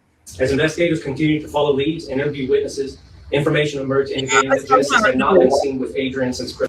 I somehow knew that every video I played was gonna have the clips of this news conference in it. So if it gets to be too much, y'all let me know. But for me, I don't know about y'all, but for me, when I listen to stuff, I'm like that when I read, and I'm like that when I listen or watch something. The more I hear, the more it sticks in my psyche, well, in my memory. And I don't mind rehearing stuff just to make sure I heard it right the first time. You get what I'm saying? So I knew that these videos that I played today were going to all probably have parts of this press conference in it. So sometimes I skip, sometimes I won't, But yeah, here we go. Mistake. Through the careful, methodical work of investigators, we have reached the heartbreaking and horrific conclusion that her mother, her caretaker, the one that should have been there to keep her safe, willfully murdered Genesis and placed her in a duffel bag and discarded her in a dumpster. Yeah, you do. Today, March 9th, 2026, Adrian Reed, the mother of Genesis Reed, had been formally charged with capital murder for the killing of a child under the age of 14 and abuse of a corpse. The last confirmed contact with family members occurred on December 25th, when Genesis visited relatives in Dothan for the Christmas holiday. That evening, she was returned to her residence in Enterprise with her mother. During the investigations, detectives obtained camera footage from a neighboring residence showing Adrian walking toward the apartment complex dumpster with a rolling duffel bag at approximately 11:30 p.m. on Christmas night. 2 days later, additional footage captured Adrian returning to the dumpster area carrying toys and other belongings belonging to Genesis. Now, the allegations in this case that we've just learned this week, they're horrific. An alleged murder on Christmas night of a 2-year-old child reportedly thrown in a dumpster by her own mom. And that same mom then reports her missing nearly 7 weeks later. It's hard to imagine. But remember, Adrian Reed is presumed innocent until guilty. And there is a big piece of the puzzle still missing. The investigation is far from over. Our focus now turns to bringing Genesis home to the community that loved her. The search and rescue process will be long and difficult, but our resolve remains unwavering. We will continue working until Genesis is brought home. This landfill is over 100 acres of working space. Hey, Melissa. But that does not deter us in any form or fashion. So as the investigation continued, we can proudly say that we narrowed it down between 200 and 100 feet square. I want to ask the public to keep praying for us. This is going to take a while. I'm going to ask you for your patience. We are determined to find her. According to Coffee County Sheriff Scott Bird, the excavation process in the Coffee County landfill will begin this week with assistance from experts in Atlanta. But Bird said the search could take up to 10 weeks or more, especially given the nature of how many times the alleged duffel bag carrying Genesis's body was compacted before it reached the landfill. Now, finding Genesis's remains, it is important because it gives investigators a better understanding, potentially, of how she died, when she died, and above all, it gives that confirmation that she did die beyond circumstantial evidence in this case. So we're going to continue monitoring this search for Genesis closely, and we'll give you the latest information when it comes in. But in the meantime, when it comes to the legal process for Adrian Reed, she is due for an initial appearance later in the week on her new felony charges, capital murder and abuse of a corpse. And at that hearing, she is also expected to be held without bond. During this week's news conference, Coffee County District Attorney James Tarbox also spoke on the potential punishment that this 33-year-old mom could face. Under Alabama law, if we are successful in our prosecution for capital murder and Adrian Reed is convicted, there are 2 possible punishments for a jury to decide: life without the possibility of parole or the death penalty. During the court proceedings of this case, our office will have to formally elect whether we are seeking the death penalty. I am committed at that time to fully evaluating the case file and evidence before making a final decision on the death penalty. However, I am formally announcing today that based upon everything I know at this point, about this case. This is having been with our officers, our deputies, and our agents for most of this investigation, day in and day out since February 16th. Our office will be seeking the death penalty in this case. The evidence shows that Adrienne Reed killed her 2-year-old daughter. She literally threw her in the trash. And then she engaged in a 53-day-long campaign of deceit, lies, manipulation, and as previously stated, destruction of evidence, before she finally made her false report on February 16th. Her conduct speaks for itself, and I believe this preliminary decision to seek the death penalty conforms to our community's beliefs about this case and our shared values about how we value and seek to protect the most innocent among us, our children. So the Coffee County District Attorney says that he plans to pursue the death penalty against Adrienne Reed, although it appears the decision is not legally set in stone just yet. It's important to remember with death penalty cases, a conviction does not automatically mean the death sentence. And in Alabama and most other jurisdictions, the trial is separated into a guilt phase, and then you have the penalty phase. A jury will first have to determine if the defendant is guilty of capital murder. Then the jury will be presented additional evidence in a separate proceeding before deciding if the defendant will receive life in prison without parole or whether they will be put to death. We're going to continue monitoring Adrienne's upcoming hearing for more updates on how this all plays out. But the sad truth is that no amount of justice, no punishment could ever bring back the precious life of a 2-year-old girl who the community worked so tirelessly for to try and bring home safely, with the community now working tirelessly to make sure she is not forgotten. This is a very sad day for all of us, not just here at Enterprise, but across the country, our county, state, and beyond.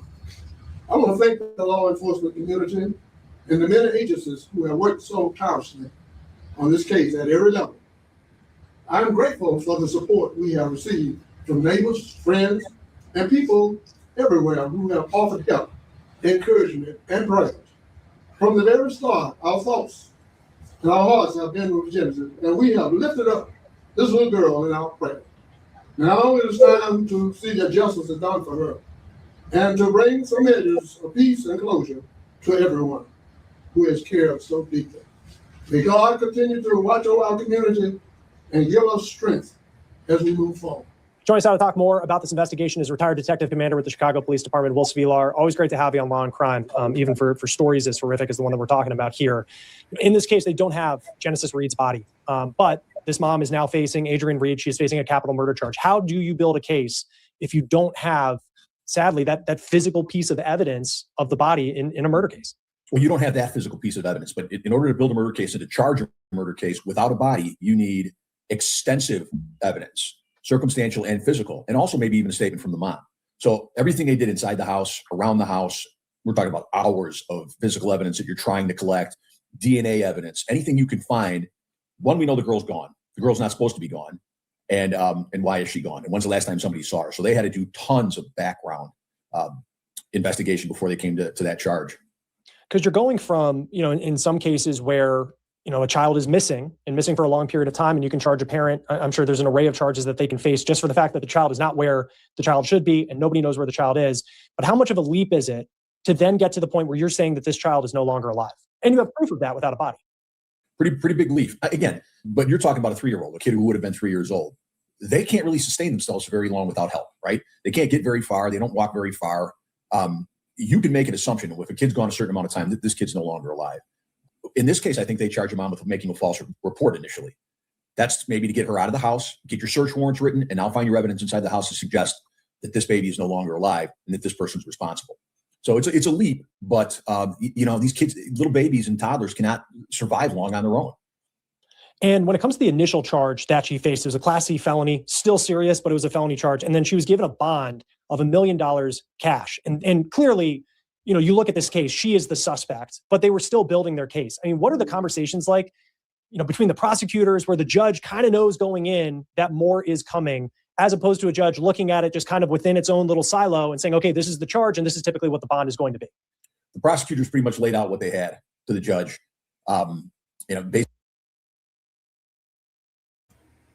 Yeah, Tanya, I can imagine her lawyer told her not to say a word. I can, because honestly, I think, well, I don't know, maybe or maybe not. If she had said something, that they probably would have said something at the press conference. I don't know, but I can only imagine, right, that that lawyer we saw speaking on the other clip, probably told her not to say a word. Yeah. And I think, to be honest, she good at that. Even if the lawyer told her not to, she can. Cause look how long it took her to even report the baby missing. You know what I'm saying? So she good at not saying anything. You know what I'm saying? It's just sad. It's just really sad. And Tanya, I'm sitting here reading what you're saying about the whole death penalty, and I've told y'all before, what I feel about the death penalty, and that I don't honestly truly support the death penalty because of the mere fact that, for one thing, because my religious beliefs, and also because I feel like it's a lot of people, whether we want to realize or recognize it or not, it's a lot of people that have died by the death penalty that are innocent. There's a lot of people that have been put to death that are innocent. And so I've never been a fan of it either. For some reason, I'm like you in this case. I'm like, with something like this, a 2-year-old baby, you just unalive that baby. And it seems as if, why Christmas Day, after the baby had been with her dad or whatever, or they had celebrated Christmas, because I do think the baby had been with her dad sometime before this happened. I don't know what this girl's issue is or was or could be, but I just can't imagine a mother, a 2-year-old. I couldn't imagine what could have been going through her mind when she did what she did. And then to throw her away like trash. That baby is beautiful. And she was a baby. So yeah, I'm like you. I don't support it, but in some cases you start rethinking. You know what I'm saying? I'm just saying. Like, that's just pathetic. Basically gave the judge enough ammo to now, a judge can set whatever bond he or she wants. The judge gets to set the bond. There's no limit to the bond that can be set. It's up to the judge. It's not like sentencing where there's sentencing guidelines. Mm-hmm. So the judge, I'm sure, had a pretty good idea of what was going on, and that $1 million bond suggests that he or she did not want her out on the street. Seemed like Adrienne Reed, the mom, was the suspect from the very beginning. For the detectives in this case, you have a mom that comes into the station, the precinct, and says, my kid is missing. They just happen to walk out the front door. I guess, how do you approach those initial conversations, and how soon, and it seems like it was pretty soon in this case, do you get that sense that something more is going on here than a missing child? You can tell by sometimes body language. You can tell by the way some of the things people say, but you start with a timeline. Okay, when's the last time you saw the baby? Where could this baby be? And we're talking about not a kid who's missing coming home from school, a baby who's in the house all the time. So initially, just part of a missing persons investigation, you're going to want to go back to the house and search around the house. So, early on with the questioning of the mom, or the mom comes in and make her complaint, or whoever comes in to make the complaint, that, like I said earlier, this baby can't survive by itself. So there's something going on in this house. You initially go back to the house, you establish a timeline, and breaks in her timeline or stories that change. It gives you a general idea. It's a really hard part of this story to talk. I mean, it's all hard to talk about, but this is just kind of that morbid part of it where we go. And it seems like there's a search that's happening at a landfill, trying to find evidence, trying to find this child. What goes into, I mean, you just imagine a massive area, this is where people put their trash, and sadly they're looking for the body of a little girl. How does that typically go for law enforcement, and how you go through something like that and try to find the evidence you're looking for? Well, the landfills are big. I don't know what it's like down there, but our landfills are massive here in Illinois, in the Chicago area. So you have to figure out who picked up the dumpster. What route is it on? How many days a week is it picked up? Where does it go? How many stops before? How many stops after? When did this truck download or unload the refuse? So you try to find a zone where it got dumped in, and you start zone by zone. And they're looking for a duffel bag that they believe the baby's in. So that's, I don't want to say it's an advantage, but you could have dumped tons of garbage on top of this between now and then. They say that this baby's been missing, hasn't been seen since Christmas. So that search is going to be exhausting. How do you handle that timeline? I mean, knowing that this goes all the way back potentially to December, like, what's the evidence that you're trying to gather? Or it's not just a couple of weeks. I mean, we're going back to last year. So once, you're trying to find evidence of the crime. Okay. So that crime, did it happen? Nobody saw this baby since Christmas, but in February, she comes in and reports she's missing. You got to talk to a bunch of people, like who normally would see this baby? Who else lives in the house, if anyone? Where's the father? Where's the grandparents? When can they help you piece together this timeline? Because the timeline's important. Is the baby killed right after Christmas. There's a baby killed around New Year's. Most of that evidence is going to be at the crime scene where the baby was killed, and I believe that to be the house. Now, as far as you have videos showing when she was wheeling the dumpster. From that date, you have that date, so you got to assume probably the murder happens shortly before she's wheeling this duffel bag to the dumpster. So it's all about the timeline, and it's narrowing down your search, because if you don't narrow it down, it could be weeks, months before you can find this poor little girl. As you're building your case and you're starting to get that sense that this mom is not telling the truth, like Adrian Reed is accused of not telling the truth and doing so much more. I mean, what's the conversation like with her? Are you letting her on that she's a suspect in this case? It's when you deal with baby deaths, and I've dealt with more than I care to talk about, but when you deal with baby deaths, you understand one thing. This baby did not sustain this injury by an accident, and one of the adults or a lot of bigger people in this house caused it. So that's, again, why your timeline is so important. Like in all investigations and in all interrogations, you try to give somebody an out. You let them know what you know, some of what you know, but you let them talk. You try to give them an out. I mean, I had a couple of cases where I know that this parent killed this baby, and I had little kids, and you come in and you say, "Oh man, if I'm up here exhausted, I'm sorry, because my kids kept me up all night. They drove me nuts." So now you try to establish the fact that, okay, maybe he'll understand when I tell him what I did. So it's give and take, and it's person by person too. And in this case, it just, it gets to the point where they're going to go for a capital murder charge against her. Certainly a decision by the prosecutor to go that route, but how much are you involved as a detective when it comes to building a case and knowing that it potentially could be a death penalty case, and you want to make sure that the prosecutor has the evidence that they would need to get that high level charge?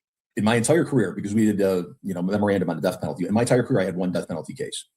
And it is extensive, because when you decide to go to the death penalty or to ask for the death penalty, there are a whole bunch of hearings and there's appeals before you even start the trial.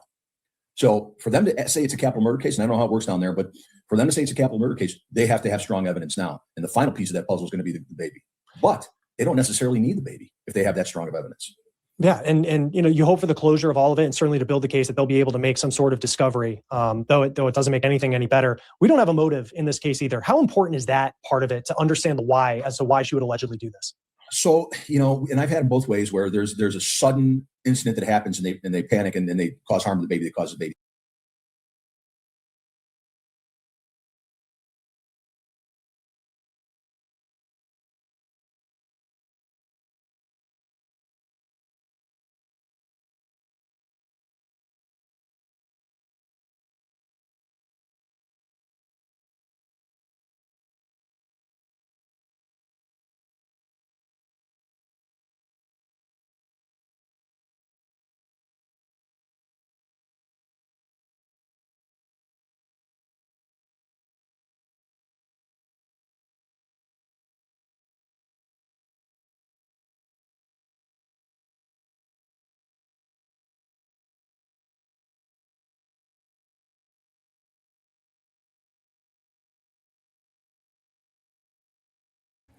Girl, I was on mute, Tanya. I'm so sorry. Y'all. Oh my God. And I done did a whole lot of talking. I was talking to you, Tanya. So listen. Where do I start? Because I didn't talk the whole time. Oh, okay. See, first of all, I do remember watching that live. We watched several live streams. Tanya, it's a mess. Girl, it's Monday. So I do remember that they did take a lot of evidence or bags or whatever out of that apartment. We sat and watched it. Remember, we sat and watched the live stream where the girl was posted up where they were taking the evidence out of the apartment. What I will say is this. We don't know everything they have. We do know for facts that they have a video showing where she took the duffel bag to the dumpster, right? We do know they got a video of her a couple of days later taking the baby's toys to the dumpster, right? We do know they have that. What we don't know is everything that they took out of that apartment. But being as though they are already saying at this point, and they don't even have the baby's body, at this point they're saying they're definitely going to seek the death penalty. I feel like there was some type of there was some evidence found in that apartment, whether it was blood evidence. I don't know what evidence they took out of there, but for them to be saying at this point already that they're seeking the death penalty, I think that they got some evidence about that out of that apartment. Yeah, they did. They took. Yeah, they took. Oh. You know, to be honest, in a case like this, I just wish a mother, even though I know this woman probably doesn't resonate as a mother, probably is batshit crazy or just evil because she did unalive this baby. In cases like this, I wish the mother was just on her shit and just fess up and say what she did to that baby. Now, it's already gonna be, you know, a task finding the baby's body, but you can at least know let these people. And I know that ain't what happens. I know people go to trial. They hope and wish and pray that, you know, the prosecution can't prove that case and they're gonna get off with murder. 9 times out of 10, you're not. You know what I'm saying? But I just wish that this woman would fess up. I wish she would just say what she did to that baby. And you know, sometimes when a person is found, well, not found guilty, but sometimes when a person like pleads out, let's just say this mom decides she don't want to go to trial, she just gonna plead guilty to whatever, to in order to avoid the death penalty, right? I don't know if it's done in every case. I do know in some cases judges order people to tell what they did and what happened and how they unalive somebody or whatever. And I just wish that was the case with a lot of these cases, because a lot of people just don't know. A lot of people just don't know the when, the why, the what, or none of that. You know what I'm saying? Like, this girl can get sentenced. She can decide to keep her mouth closed forever about what happened to that baby. And they can never find the baby, and we can never know how the baby passed or why she even unalived the baby. You know what I'm saying? And you just that dad and other family members, they just don't get any closure. A lot of people are not blessed with closure when it comes to stuff like this. I thank God that when I was sitting in the courtroom, I could remember thinking, I thank God that when I was sitting in the courtroom when they got to unalive my son, when he pled guilty, I remember, you know, the judge ordering him to tell what happened. Because, and the reason why I feel blessed that the judge ordered him to do that is because he had told so many lies, and there were so many lies circulating about what happened, and nobody actually truly knew the truth, because the story he was telling the courts or the story he told the cops was not the truth. He told the cops that my son tried to rob him, which was not the truth. And I'm just grateful that the judge, before that judge sentenced him, he told him, I need you to tell me what happened that night. Because I knew what he had told the cops was a lie. I knew what he had told his lawyer was a lie. So, because I just knew he was lying. But anywho, long story short, the judge ordered him to tell the truth about what happened that night. And when he told what happened that night, it validated what I thought happened, that what I knew happened, and it wasn't that my son was trying to rob him. My son left me that night going to what he thought he was doing was protecting a friend, and he was set up. But that's neither here nor there. A lot of people don't get that closure. Yeah, I know, I'm telling you. And I knew it was a bunch of, but you know, you just have to trust the process sometimes, and that's why I don't do the whole social media things. Because let me tell you something, social media will spread a lie before they spread the truth. Social media will learn the truth after telling a lie and won't vindicate. You know what I'm saying? Like, it's just weird. But like I said, a lot of people don't get that closure. I was happy that that judge did what he did in order that young man to tell the truth about what he did and what happened. You know, but a lot of people don't get that. You know, so yeah, I wish the mama would just tell what happened. Step. But more often than not, what we see, and you need the body for this, is years, months, weeks of physical abuse, of neglect, where you can see it in the remains of a pattern of abuse. And then finally, your little bodies just can't take it anymore. It could be that. It could be a sudden and intense thing where there's a liver laceration and the poor baby bleeds out.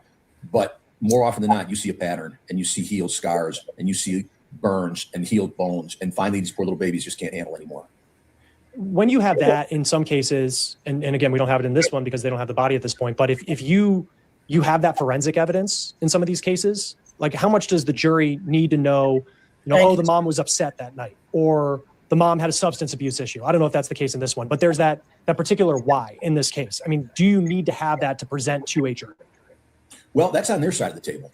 That's on the other table, the defense table. They're going to have to come up with mitigating factors as to why this happened. We have to prove it did happen and that she caused it. Now, your mental state comes into your defense, or if you're going for insanity defense or something along those lines. The prosecution has to prove the case happened and this person did it. So that's a defense question where, is there an insanity thing? And that could be something that comes down to a plea or something like that, or takes the death penalty off the table. Yeah, and we'll see if there's leverage there for prosecutors if they want to go for a plea deal, or if they're in a case where they want to go all the way through and see Adrian Reed held to the fullest extent of the law. We'll see what happens next. Retired Detective Commander with the Chicago Police Department, Will Vilar. Always great to have you on Law and Crime. Thanks for being here. Thanks, Chris. That will do it for On the Case, presented by Law and Crime. Subscribe to us on YouTube and Spotify. We're also now streaming on Peacock. Shout out to I know most of y'all watch Law and Crime. Y'all know I love Law and Crime. Shout out to Law and Crime. So y'all, that's basically it for today. I just wanted to come back with the update and let y'all know that the charges have been upgraded on the mom to capital, not just murder, but capital murder, because it involved extenuating circumstances because the baby was 2 years old, and they are seeking the death penalty. So of course I will continue to follow for updates, y'all. Whenever there's an update, I'll come and I'll let y'all know.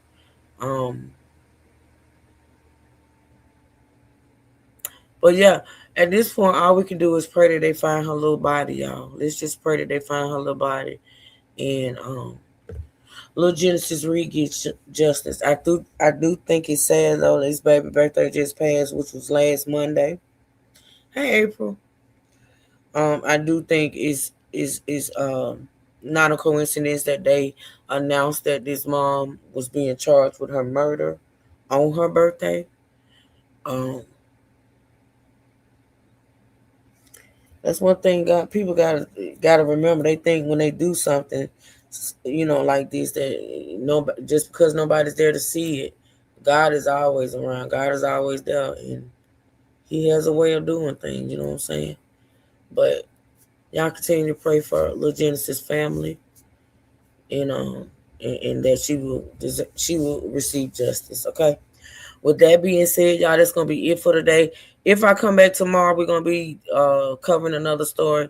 If I don't come back tomorrow, it'll definitely be Wednesday, because like I told y'all at the beginning of the live stream, I will be coming live on this channel either Monday, Wednesdays, and Fridays, or Tuesdays and Thursdays. I just have not nailed it down yet this week, because this week is gonna be so sporadic with me. I got some things going on, and next week I'll be more settled. But anyway, I love y'all. I appreciate y'all so much for supporting this live stream. If you didn't double tap the screen to like the live, please do so before you exit. And I do want to say happy heavenly birthday to Genesis, who would have turned 3 on March the 9th. Thank you. You're welcome, Miss Carla. Thank you for supporting. I appreciate y'all. Look, I see y'all later over there in Simpleville. Y'all have a blessed, beautiful rest of your work day Monday. And I'll see y'all later on this evening, all right? Y'all be safe, be blessed, never stressed, okay? And once again, I really appreciate y'all supporting this channel, all right? Until next time, Truth Seekers stand up, and we out. Y'all be good.